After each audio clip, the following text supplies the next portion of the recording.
नमस्कार दोस्तों, जय हिंद, वंदे मातरम। आप सभी का एक बार फिर से बहुत बहुत स्वागत है आपके अपने YouTube चैनल एग्जाम ट्रिकी में। जैसा कि दोस्तों आप सभी को पता है कि बाल विकास के हम लोग क्वेश्चनों पर यहाँ पर चर्चा कर रहे हैं और इसके पहले भी आपकी वीडियोस जो हैं वो अपलोड की जा चुकी हैं। अभी तक हम लोग बाल विकास के 4 टॉपिक की वीडियोस अपलोड कर चुके हैं। 4 वीडियोस यानी कि आपकी अपलोड हो चुकी हैं जो कि आपके चाइल्ड डेवलपमेंट की हैं। तो यही आपके रीड 2024 से संबंधित महत्वपूर्ण प्रश्न आपको यहाँ पर टॉप 21 क्वेश्चंस आपको यहाँ पर मिलने वाले हैं विद एक्सप्लेनेशन के साथ में।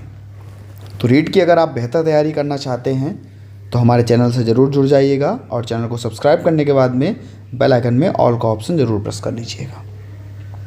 बात करते हैं सबसे पहला प्रश्न, बुद्धिमत्ता का द्विकारक सिद्धांत किसने प्रस्तुत किया।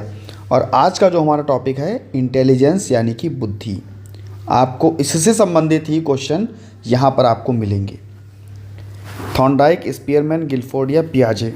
पियाजे का आपको मैंने पहले भी बताया था कि इन्होंने क्या दिया था, संज्ञानात्मक विकास का सिद्धांत, और इन्होंने उसमें 4 अवस्थाओं के बारे में चर्चा की थी।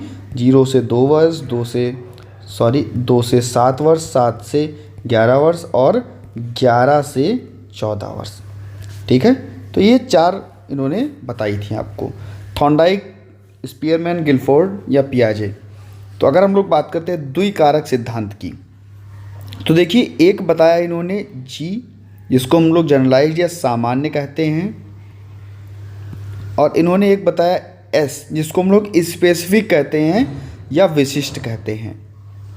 इन्होंने 2 कारकों के बारे में बताया था और यही 2 कारक किसने दिए थे, आपके स्पीयरमैन जी ने दिए थे। बी ऑप्शन यहाँ पर आपका बिल्कुल सही हो जाएगा। इम्पॉर्टेंट क्वेश्चन है। नेक्स्ट क्वेश्चन आपकी स्क्रीन पर है, कह रहा है कि बुद्धिमत्ता के बहुकारक सिद्धांत। बहुत इम्पॉर्टेंट दोस्तों, अगर हम लोग बहुकारक सिद्धांत की बात करते हैं तो ये बहुत इम्पॉर्टेंट है। बहुकारक सिद्धांत, जल्दी से बताइए इसका उत्तर। बहुकारक सिद्धांत किसके द्वारा दिया गया, जल्दी से बताइए। बहुकारक सिद्धांत आपका दिया गया किसके द्वारा। क्वेश्चन बहुत अच्छा है, पेपर में पूछा गया प्रश्न है। ठीक है, जल्दी से बताइए।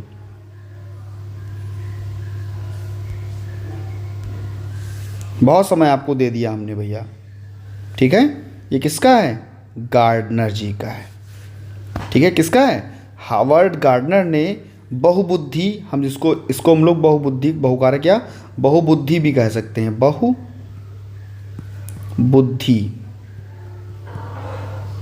ठीक है, बहुबुद्धि का सिद्धांत भी इसको हम लोग कहते हैं। इन्होंने कहा कि बुद्धि जो है वो एक प्रकार की नहीं होती है, उसके बहुत सारे जो रूप होते हैं वो होते हैं। ठीक है, कितने प्रकार की बुद्धियों के बारे में इन्होंने बताया, जाकर के आप लोग कमेंट सेक्शन में बता सकते हैं। ठीक है, और अगर हम लोग बात कर लें यहाँ पर थोड़ा एक नाम और आया था, इस पर भी थोड़ा हम लोग चर्चा यहीं पर कर लेते, थॉर्नडाइक। ठीक है, इन्होंने 3 प्रकार की बुद्धियों के बारे में बताया था। इन्होंने 3 प्रकार की बुद्धियों के बारे में बताया था। पहली बुद्धि क्या थी, सामाजिक बुद्धि। पहली बुद्धि सामाजिक बुद्धि, दूसरी बुद्धि मूर्त बुद्धि और तीसरी बुद्धि अमूर्त बुद्धि। तो ये 3 प्रकार की बुद्धियों के बारे में किसने बताया था, थॉर्नडाइक जी ने बताया था। ये भी आपके लिए इम्पॉर्टेंट था। और हम लोग बात करते हैं आगे क्वेश्चन नंबर 2। तो थोड़ा इसका एक्सप्लेनेशन भी पढ़ लेते हैं। कहते हैं कि बहुकारक सिद्धांत या बहुबुद्धि का सिद्धांत हावर्ड गार्डनर जी ने दिया था। इसमें इन्होंने 8 प्रकार की बुद्धियों के बारे में बताया था। नेक्स्ट क्वेश्चन नंबर 3 और वेरी वेरी इंपॉर्टेंट, इसको ऐसे करके very very important VVI question हम लोग यहाँ पर देखेंगे। क्वेश्चन नंबर 3 की तरफ, बहुबुद्धि IQ की गणना का सूत्र, बुद्धि लब्धि IQ, इंटेलिजेंस क्यूसेंट जिसको हम लोग बोलते हैं, इसकी गणना का सूत्र क्या है। तो हम लोग IQ बराबर MA/CA गुणे में 100 पढ़ते हैं, यानी कि बुद्धि लब्धि बराबर मानसिक आयु बटे में वास्तविक आयु गुणे में 100। अब आप देख सकते हैं मानसिक आयु, यहाँ पे गुणा लगा है तो गलत हो जाएगा ये आपका सी नंबर। मानसिक आयु बटे में वास्तविक आयु गुणे में 100, ए ऑप्शन जो है वो आपका बिल्कुल सही हो जाएगा। ठीक है, तो आगे हम लोग बढ़ते हैं क्वेश्चन नंबर 4 की तरफ। बुद्धिमत्ता का त्रिआयामी सिद्धांत किसने दिया? त्रिआयामी सिद्धांत किसने दिया? बुद्धिमत्ता का त्रिआयामी सिद्धांत, जल्दी से बताइए। इन्होंने त्रिआयामी सिद्धांत में पहला आयाम बताया विश्लेषणात्मक, दूसरा इन्होंने बताया रचनात्मक और तीसरा इन्होंने बताया व्यवहारिक। ये 3 आयाम इन्होंने बताए थे। किसने बताए? तो हम लोग बात करते हैं रॉबर्ट स्टेनबर्ग की। ठीक है, तो यहाँ पर डी ऑप्शन जो है वो बिल्कुल आपका सही हो जाएगा।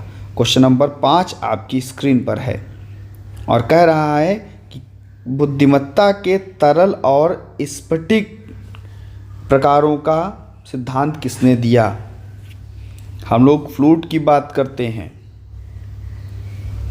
तो कहेंगे भैया ये किसने दिया था? तो ये दिया था कैटल जी ने। ठीक है, ए ऑप्शन यहाँ पर आपका बिल्कुल सही हो जाएगा। नेक्स्ट हम लोग बात करते हैं क्वेश्चन नंबर 6 की। तो बुद्धिमत्ता के सामाजिक संदर्भ को किसने बताया? अभी मैंने आपको बताया सामाजिक मूर्त, इसीलिए मैंने आपको पहले ही बता दिया था अमूर्त। अब आपको याद आ गया होगा कि थॉर्नडाइक ने 3 प्रकारों में इसको विभाजित किया था, तो यहाँ पर सी ऑप्शन आपका सही हो जाएगा। नेक्स्ट क्वेश्चन नंबर 7, बुद्धिमत्ता के विकास में आनुवांशिकता और पर्यावरण का योगदान किसने माना? कहा कि जो हमारी इंटेलिजेंस होती है उसमें हमारे आनुवांशिक यानी कि माता पिता से भी कुछ गुण हमें मिलते हैं और पर्यावरण का भी योगदान होता है। जीन पियाजे, वाइगोत्स्की, थॉर्नडाइक या बिने? देखिए, जब भी बात आती है वाइगोत्स्की की, जिन्होंने दिया था कौन सा सिद्धांत? इन्होंने ही दिया था भैया सामाजिक सांस्कृतिक सिद्धांत।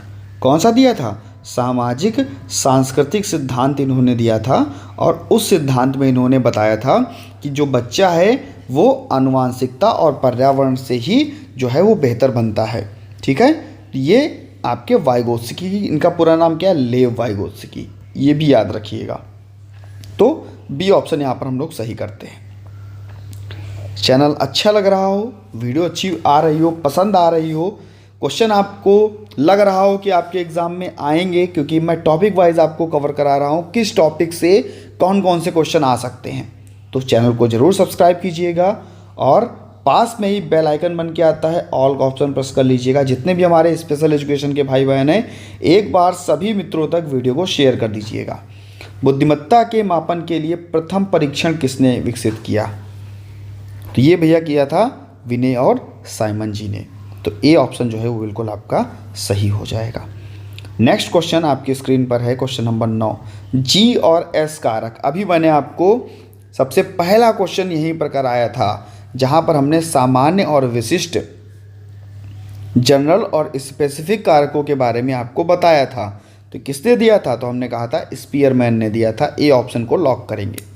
नेक्स्ट क्वेश्चन आपकी स्क्रीन पर, क्वेश्चन नंबर 10, बुद्धिमत्ता के संरचनात्मक मॉडल, अभी इसके बारे में भी बताया गया, तो हमने कहा भैया गिलफोर्ड जी ने, जहाँ पर हमने अभी अभी पढ़ा। ठीक है, ए ऑप्शन आपका सही हो जाएगा। जैसे भी घुमा करके प्रश्न पूछेगा हम लोग उसका उत्तर वैसे भी देंगे। नेक्स्ट क्वेश्चन, आईक्यू का पूर्ण रूप, अभी इस पर हमने क्वेश्चन भी किया था। आईक्यू का हमने फुल फॉर्म बताया था मेंटल एज अपान क्रोनोलॉजिकल एज गुणे में 100, यानी कि मानसिक आयु बटे में वास्तविक आयु गुणा में 100, तब हम लोग निकालते हैं, हम नहीं यानी कि साइकोलॉजिस्ट निकालते हैं। तो इंटेलिजेंस क्यूशेंट, बी ऑप्शन जो है वो आपका यहाँ पर सही हो जाएगा। नेक्स्ट हम लोग बात करते हैं आईक्यू का सिद्धांत का उपयोग सबसे पहले किसने किया? आईक्यू के सिद्धांत का उपयोग सबसे पहले किसने किया? यहाँ से भी बहुत बार क्वेश्चन आता है। इसका सिद्धांत का उपयोग 1912 में किया गया था। ठीक है, ये भी बहुत इंपॉर्टेंट है। बुद्धि लब्धि का पहला मापन 1912 में किया गया था, वो भी विलियम स्टर्न जी के द्वारा। बी ऑप्शन को यहाँ पर लॉक करते हैं। नेक्स्ट क्वेश्चन आपकी स्क्रीन पर, आईक्यू का उपयोग किस उद्देश्य से किया गया? शैक्षिक क्षमता, मानसिक विकास या व्यक्तित्व विकास? जल्दी से बताइए। तो भैया ये उपरोक्त सभी हो जाएगा, सभी के लिए शैक्षिक क्षमता, मानसिक विकास और व्यक्तित्व विकास में तो हम तीनों को लॉक करेंगे। डी ऑप्शन आपका सही होगा। आईक्यू परीक्षण किसने विकसित किया? आईक्यू का परीक्षण जो था वो किसने विकसित किया? नाम आता है जब, किसका नाम आता है भैया? किसका नाम आता है बताइए? अल्फ्रेड बिने जी का। तो कहेंगे पहला संस्करण इन्होंने ही दिया था। ए ऑप्शन को लॉक करेंगे। नेक्स्ट क्वेश्चन आपकी स्क्रीन पर है, आईक्यू परीक्षण का सबसे लोकप्रिय स्केल कौन सा है? आईक्यू परीक्षण का सबसे लोकप्रिय स्केल कौन सा है बताइए? तो ये आपका ए और सी, यानी कि स्टैनफोर्ड बिने स्केल और वेक्सलर स्केल। तो ये ए और सी दोनों हो जाएगा। नेक्स्ट हम बात करते हैं बच्चों के लिए आईक्यू परीक्षण का उद्देश्य। तो भैया उपरोक्त सभी, ठीक है। प्रतिभा की पहचान करने के लिए, शिक्षण क्षमता का मूल्यांकन करने के लिए और मानसिक आयु का पता लगाने के लिए। नेक्स्ट हम बात कर सकते हैं 17 नंबर, सामान्य। हम सभी सामान्य बच्चे हैं और सामान्य बच्चों का आईक्यू रेंज कितना होगा, बुद्धि लब्धि कितनी होगी? तो जब भी हम लोग सामान्य की बात करते हैं तो 90 से 110 की बात करते हैं। और ये क्वेश्चन आपके एग्ज़ाम में आया हुआ प्रश्न है, वेरी वेरी इंपॉर्टेंट। सरल है लेकिन आया हुआ है। क्वेश्चन नंबर 18 आपकी स्क्रीन पर है, प्रतिभाशाली अगर बच्चा है तो उसका आईक्यू कितना होगा? तो 130, 130 से प्लस भी होगा तो बच्चा क्या होगा? प्रतिभाशाली होगा। नेक्स्ट क्वेश्चन 19, आईक्यू अगर 70 से कम है तो इसका अर्थ क्या है? आप लोग डीएड स्पेशल एजुकेशन किए हो तो वहाँ पर आपने आईक्यू के बारे में भी पढ़ा भी होगा। तो हम जब बात करते थे कि भाई 70 से कम होता तो बच्चा क्या होता था? बौद्धिक अक्षम होता था, इंटेलेक्चुअल डिसेबिलिटी वाला होता था। सी ऑप्शन को लॉक करते थे। नेक्स्ट क्वेश्चन आपकी स्क्रीन पर, आईक्यू को बढ़ाने के लिए किस पर ध्यान दिया जाना चाहिए?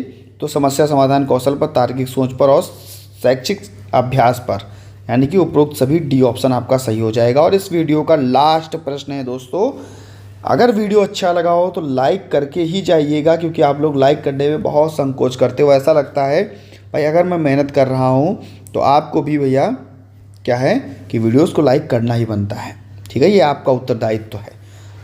बुद्धि लब्धि का परीक्षण किस आयु वर्ग के लिए किया जाता है?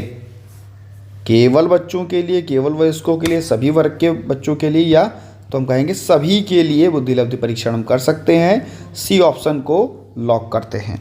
तो कैसा लगा आपको वीडियो ज़रूर बताइएगा। बने रहिएगा आपके अपने चैनल एग्जाम ट्रिकी पर। धन्यवाद।